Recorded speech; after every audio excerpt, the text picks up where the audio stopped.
एक बार यह संसार ऐसे राजाओं की अनावश्यक सैनिक शक्ति से बोझिल हो गया जो वास्तव में असुर थे किंतु अपने आप को राजा मान रहे थे। तब सारा संसार विक्षुब्ध हो उठा और पृथ्वी की अधिष्ठात्री देवी, जिसे भूमि कहते हैं, इन आसुरी राजाओं से उत्पन्न अपनी विपदाओं को बताने के लिए ब्रह्मा जी के पास गए। भूमि ने गौ का रूप धारण किया और वह आंखों में आंसू भरकर ब्रह्मा के समक्ष प्रकट हुई। वह शोकार्त थी और भगवान की करुणा जगाने के लिए रो रही थी। उसने पृथ्वी की विपदाग्रस्त स्थिति का वर्णन किया। इस वृत्तांत को सुनकर ब्रह्मा अत्यंत दुखित हुए। वे तुरंत क्षीरसागर के लिए चल पड़े, जहाँ भगवान विष्णु निवास करते हैं। ब्रह्मा जी के साथ शिवजी इत्यादि सारे देवता थे और भूमि भी उनके साथ हो ली। क्षीरसागर के तट पर आकर ब्रह्मा जी भगवान विष्णु को, जिन्होंने पहले वराह का दिव्य रूप धारण करके पृथ्वी लोक की रक्षा की थी, प्रसन्न करने का उपाय करने लगे। वैदिक मंत्रों में पुरुष सूक्त नामक एक विशेष प्रकार की प्रार्थना है। सामान्य रूप से देवतागण इसी पुरुष सूक्त का उच्चारण करके श्री भगवान विष्णु को नमस्कार करते हैं। यहाँ ये ज्ञातव्य है कि जब भी किसी लोक में कोई उपद्रव होता है तो उस लोक का अधिष्ठाता देव इस ब्रह्मांड के स्वामी ब्रह्मा के पास जा सकता है और ब्रह्मा जी भी परमेश्वर विष्णु के पास जा सकते हैं, किंतु वे वही प्रत्यक्ष दर्शन नहीं अपितु क्षीर सागर के तट पर खड़े होकर उनका प्रत्यक्ष दर्शन कर सकते हैं। इस ब्रह्मांड के अंतर्गत श्वेत द्वीप नामक एक लोक है जिसमें क्षीर सागर है। विविध वैदिक वाडम्य से ज्ञात होता है कि जिस प्रकार इस लोक में लवण सागर है, उसी प्रकार अन्य लोकों में भी अनेक प्रकार के तरल सागर हैं। कहीं क्षीर सागर है तो कहीं तेल सागर और कहीं सुरा सागर तथा अन्य प्रकार के सागर हैं। पुरुष सूक्त ही वह आदर्श प्रार्थना है जिसे देवतागण शिरोदक्षाई श्री भगवान को प्रसन्न करने के लिए पढ़ते हैं। क्षीर सागर में शयन करने के कारण वे शिरोदक्षाई विष्णु कहलाते हैं। वे ही श्री भगवान हैं जिनसे इस ब्रह्मांड के समस्त अवतार प्रकट होते हैं। जब सभी देवताओं ने श्री भगवान की स्तुति पुरुष सूक्त द्वारा कर ली तो उन्हें कोई उत्तर नहीं मिला। अतः ब्रह्मा जी स्वयं ध्यान करने में लग गए और तब भगवान विष्णु ने उन्हें एक संदेश भेजा। ब्रह्मा ने इस संदेश को देवताओं तक प्रेषित कर दिया। वैदिक ज्ञान प्राप्त करने की यही विधि है। यह वैदिक ज्ञान सर्वप्रथम श्री भगवान ने ब्रह्मा को हृदय के माध्यम से प्राप्त होता है, जैसा कि श्री भागवत के प्रारंभ में कहा गया है, तेने ब्रह्म हदा या आदि कव्य। वेदों का दिव्य ज्ञान हृदय के द्वारा ब्रह्मा तक प्रेषित हुआ। उसी प्रकार यहाँ भी केवल ब्रह्मा ही भगवान विष्णु द्वारा प्रेषित संदेश को समझ पाए और उन्होंने तुरंत कार्रवाई के लिए देवताओं को प्रसारित कर दिया। यह संदेश इस प्रकार था, भगवान शीघ्र ही अपनी परम शक्तियों सहित पृथ्वी पर प्रकट होंगे और जब तक वे पृथ्वी लोक में असुरों के संहार तथा भक्तों के संस्थापन का उद्देश्य पूरा करने के लिए रहेंगे, तब तक देवताओं को भी उनकी सहायता के लिए वही कर रहना होगा। उन्हें तुरंत उस यदुवंश में जन्म ग्रहण करना होगा जिसमें यथासमय भगवान भी प्रकट होंगे। भगवान श्री कृष्ण स्वयं वसुदेव के पुत्र रूप में प्रकट होंगे। उनके प्रकट होने के पूर्व सारे देवताओं को अपनी अपनी पत्नियों सहित संसार भर के विविध पवित्र परिवारों में भगवान को उनके कार्य में सहायता पहुंचाने के लिए प्रकट होना चाहिए। यहाँ पर तत्प्रियार्थम शब्द अत्यंत उपयुक्त है, जिसका अर्थ है कि देवताओं को चाहिए कि भगवान को प्रसन्न करने के लिए इस पृथ्वी पर प्रकट हो। दूसरे शब्दों में कोई भी जीव जो भगवान को प्रसन्न करने के लिए ही जीवित रहता है वह देवता है। देवताओं को यह जानकारी भी दी गई कि भगवान कृष्ण के अवतार के पूर्व पृथ्वी पर भगवान कृष्ण का पूर्ण अंश अनंत प्रकट होगा, जो अपने लाखों फनों से ब्रह्मांडों को धारण किए हुए है। उन्हें यह भी सूचित किया गया कि विष्णु की बहिरंगा शक्ति भी, जिससे समस्त बद्ध जीव आकृष्ट होते हैं, परमेश्वर के आदेश के अंतर्गत उनकी प्रयोजन सिद्धि के लिए प्रकट होगी। समस्त देवताओं तथा भूमि को भी मधुर वचनों से आदेश तथा सांत्वना देने के पश्चात समस्त प्रजापतियों के पिता ब्रह्मा जी अपने धाम सर्वोच्च लोक ब्रह्मलोक को चले गए। यदुवंश का नायक राजा शूरसेन मथुरा प्रदेश तथा साथ ही शूरसेन नामक जनपद पर, जिसका नाम उन्हीं के नाम पर रखा गया था, शासन कर रहा था। राजा शूरसेन के शासन के कारण मथुरा नगरी समस्त यदु राजाओं की राजधानी बन गई। मथुरा इसलिए भी राजधानी बनी क्योंकि यदुओं का परिवार अत्यंत पवित्र था और वे जानते थे कि मथुरा ही एक ऐसा स्थान है जहाँ द्वारका के ही समान श्री कृष्ण का नित्य वास रहता है। एक बार शूरसेन के पुत्र वसुदेव देवकी को ब्याहकर अपनी नव परिणीता पत्नी के साथ रथ पर चढ़कर अपने घर जा रहे थे। देवकी के पिता देवक ने प्रचुर दहेज दिया था क्योंकि वह अपनी पुत्री को अत्यधिक चाहता था। उसने सैकड़ों रथ दिए थे जो पूर्णतः स्वर्ण मंडित थे। उस समय उग्रसेन का पुत्र कंस अपनी बहन देवकी को प्रसन्न करने के लिए वसुदेव के रथ के घोड़ों की रास स्वेच्छा से अपने हाथों में लेकर हाँकने लगा था। वैदिक सभ्यता की प्रथा अनुसार जब कन्या का ब्याह होता है तो उसका भाई अपनी बहन तथा अपने बहनोई को उनके घर ले जाता है।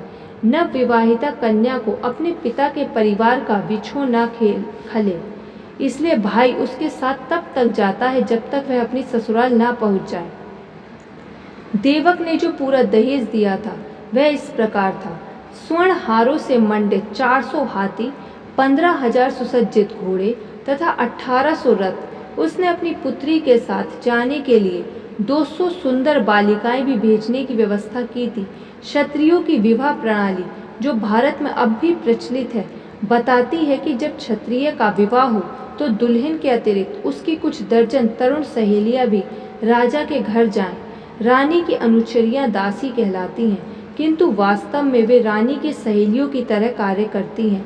यह प्रथा अनादिकाल से प्रचलित है और कम से कम 5000 वर्ष पूर्व भगवान विष्णु के अवतार के भी पहले से खोजी जा सकती हैं।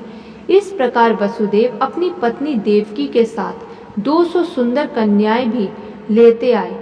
जब दूल्हा तथा दुल्हन रथ में जा रहे थे तो इस शुभ मुहूर्त की जानकारी देने के लिए अनेक प्रकार के बाजे बज रहे थे।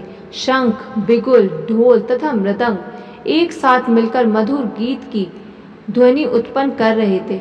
जुलूस अत्यंत मनोहर ढंग से निकल रहा था और कंस रथ को हाँक रहा था।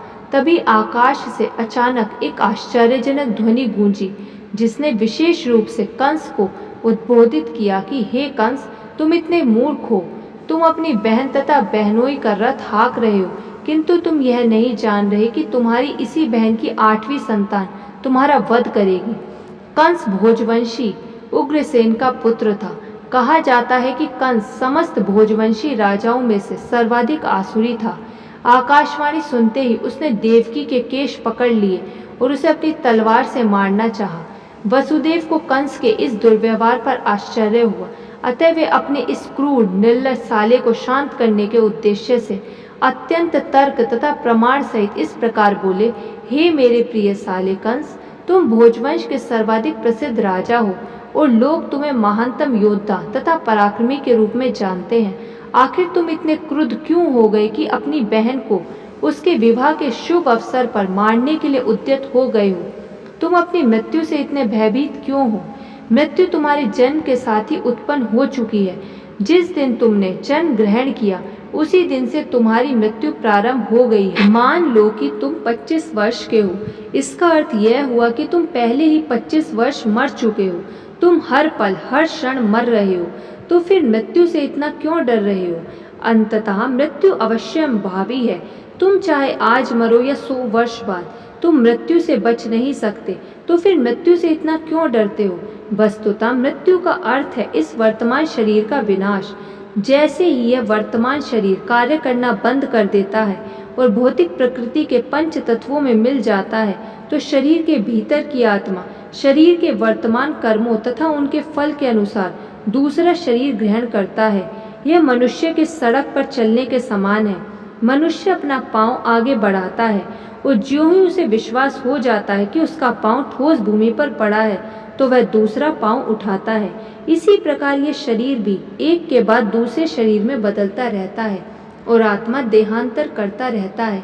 देखो ना, कितनी सतर्कता से पौधे का कीड़ा एक टहनी से दूसरे में जाता है।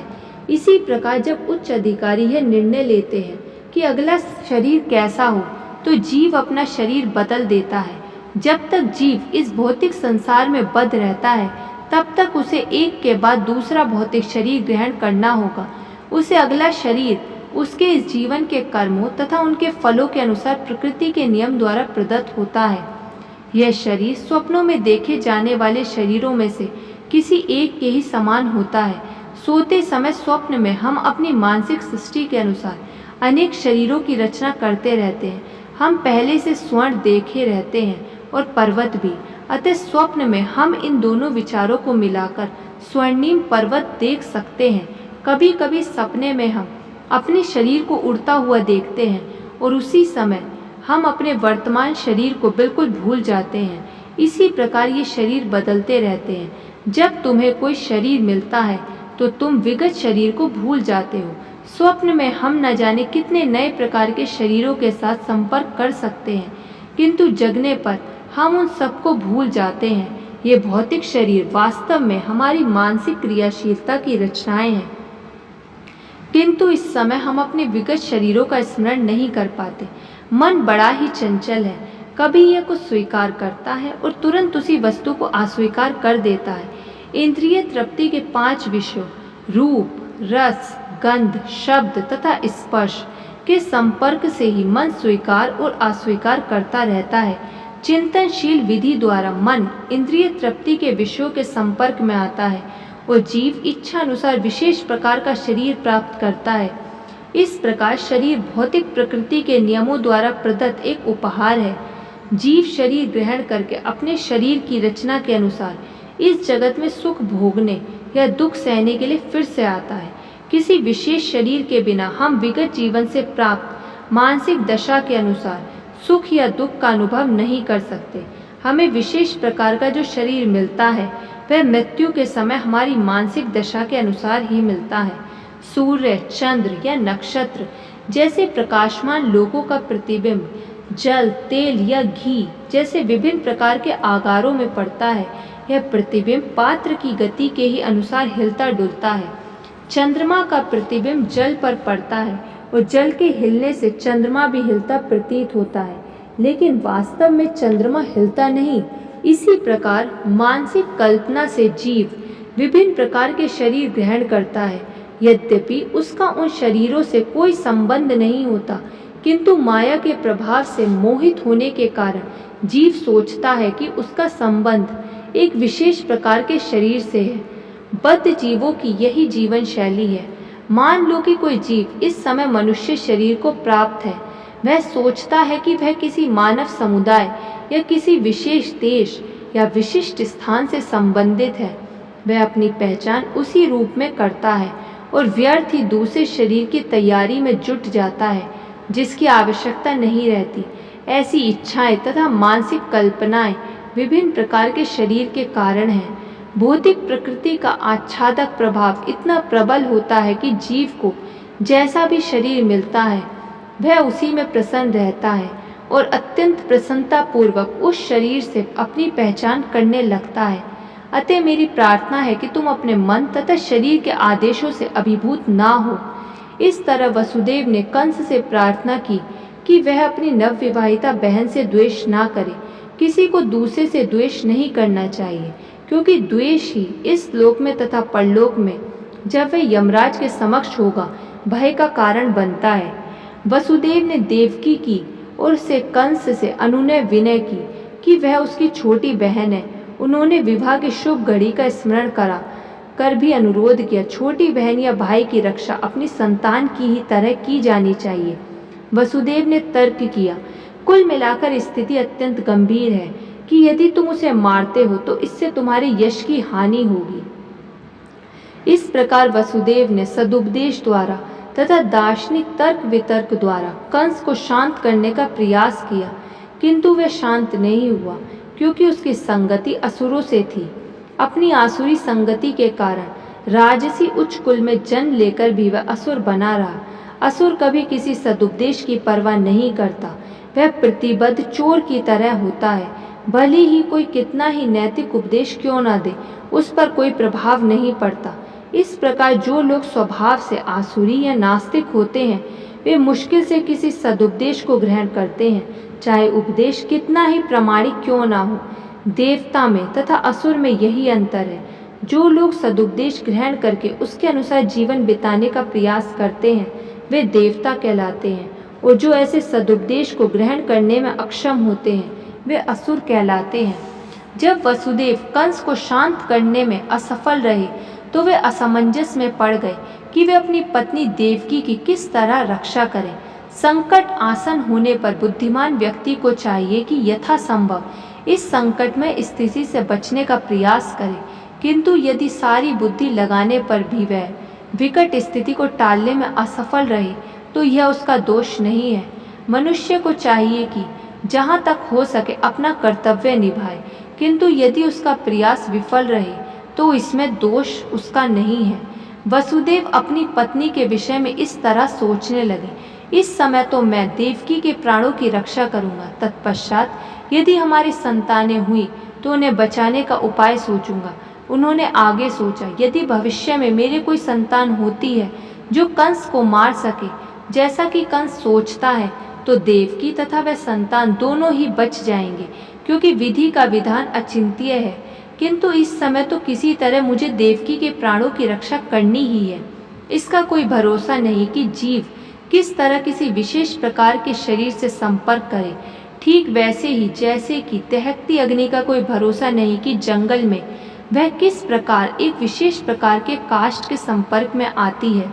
जब जंगल में अग्नि लगती है तो यह देखा जाता है कि दहकती अग्नि वायु के प्रभाव से एक वृक्ष को फलांग कर दूसरे को चपेटे में ले लेती है। इसी तरह जीव अपने कर्तव्यों का पालन करने में चाहे कितना ही सतर्क क्यों न रहे तो भी उसके लिए यह जान पाना अत्यंत कठिन होता है कि अगले जीवन में उसे कैसा शरीर प्राप्त होने वाला है। महाराज भरत आत्म साक्षात्कार संबंधी अपना कर्तव्य अत्यंत श्रद्धापूर्वक निभा रहे थे, किंतु संयोगवश उन्हें एक मृग के प्रति क्षणिक अनुराग उत्पन्न हो गया, जिससे उन्हें अगले जन्म में मृग का शरीर धारण करना पड़ा। अपनी पत्नी की रक्षा का उपाय सोचकर वसुदेव अत्यंत पापी कंस से ससम्मान बोले। कभी कभी ऐसा होता है कि वसुदेव जैसे पुरुष को कंस जैसे परम पापी व्यक्ति की चाटुकारिता करनी पड़ती है। कूटनीतिक व्यापार ऐसे ही चलता है। यद्यपि वसुदेव अत्यंत खिन्न थे, किंतु ऊपर से वे मुस्कुराने लगे। कंस अति निर्दय था, इसलिए उन्होंने इस निर्लज को इस प्रकार संबोधित किया, हे मेरे प्रिय कंस, तुम यह मान लो कि तुम्हें अपनी बहन से कोई खतरा नहीं है। तुम्हें खतरे की आशंका इसलिए है क्योंकि तुमने आकाशवाणी सुनी है, किंतु यह खतरा तो तुम्हारी बहन के पुत्रों से आना है जो इस समय यहाँ उपस्थित नहीं है, और कौन जानता है कि भविष्य में पुत्र हो या नहीं। इस विचार से तुम अभी सुरक्षित हो, ना ही तुम्हें अपनी बहन से डरने का कोई कारण है।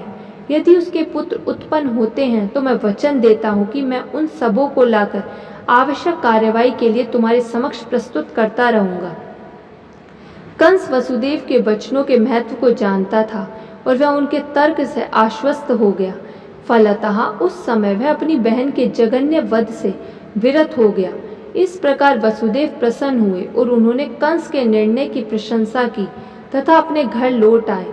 तत्पश्चात देवकी के प्रति वर्ष एक संतान हुई। समय आने पर वसुदेव तथा देवकी ने 8 पुत्रों तथा एक कन्या को जन्म दिया। जब पहला पुत्र उत्पन्न हुआ तो वसुदेव अपने वचन के अनुसार उसे कंस के पास तुरंत ले आए। कहा जाता है कि वसुदेव अपने वचन के लिए अत्यंत विख्यात थे और वे अपना यश बनाए रखना चाहते थे।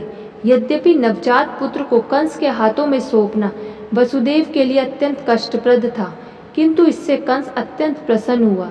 वह वसुदेव के आचरण से कुछ दयाद्र हो उठा। वह अत्यंत आदर्श घटना है।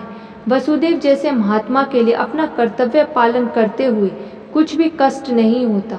वसुदेव जैसा विद्वान पुरुष बिना हिचक के अपना कर्तव्य पालन करता है, जबकि कंस जैसा असुर कोई भी घृणित कर्म करने में कभी हिचकता नहीं। इसलिए कहा गया है कि साधु पुरुष सभी प्रकार का कष्टमय जीवन सहन कर सकता है। विद्वान पुरुष अनुकूल परिस्थितियों की प्रतीक्षा किए बिना अपना कार्य कर सकता है।